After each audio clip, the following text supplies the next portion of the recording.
The chairman, Yobe State House of Assembly Committee on Health, Honorable Kachalla Ajiamaina, gets honored with an award of excellence presented by the alumni of Community Health Officer CHO course, University of Maiduguri Teaching Hospital, class of 2007.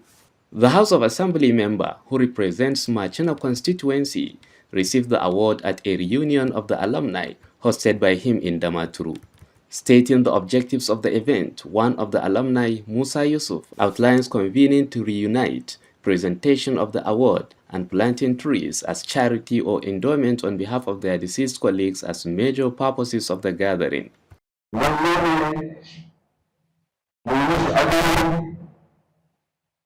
Allah ya taimake shi ya jagorance shi cikin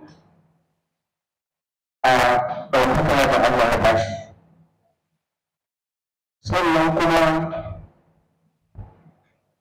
akwai ɗan uwa da muka yi makarantar tare. Allah ya riga ya kira su zuwa ga hutawa. Mu tura da su ma, mu musu addu'a, mu bisa wannan itatuwa kamar yadda kuka ji kuma muka riga mun dasa waɗannan itatuwa a asibitoci guda biyu.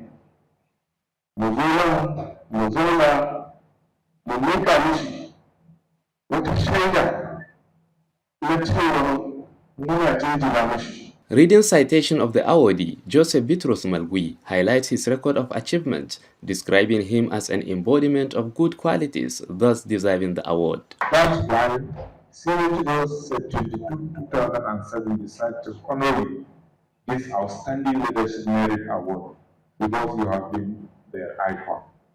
It is our earnest prayer and wishes that we will one day come and celebrate you as Executive Governor of Yobe State, inshallah.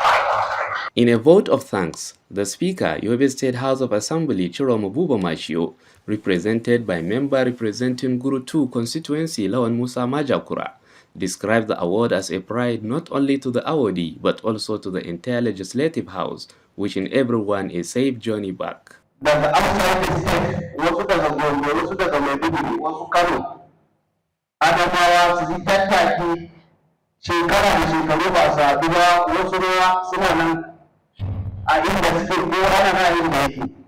Wannan ba ƙaramin abin alfahari ba ne.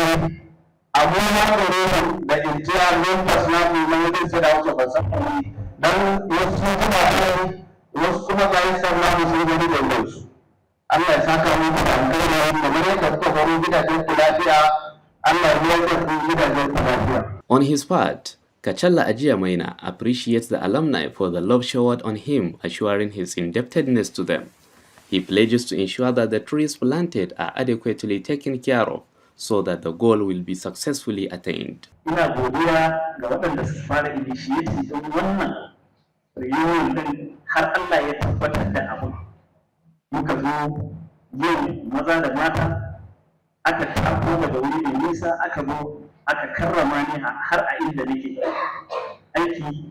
Wannan ba karami karamci domin ba, kuma ina godiya Allah ya saka wa kowa da alkhairi.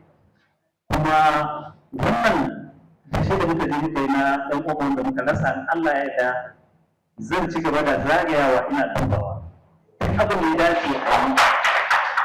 Na yi magana da mutum ɗaya wanda zai kula da bishiyoyin abun da kilili, akwai yara biyu kuma da muka yi magana a na bindigari fawari.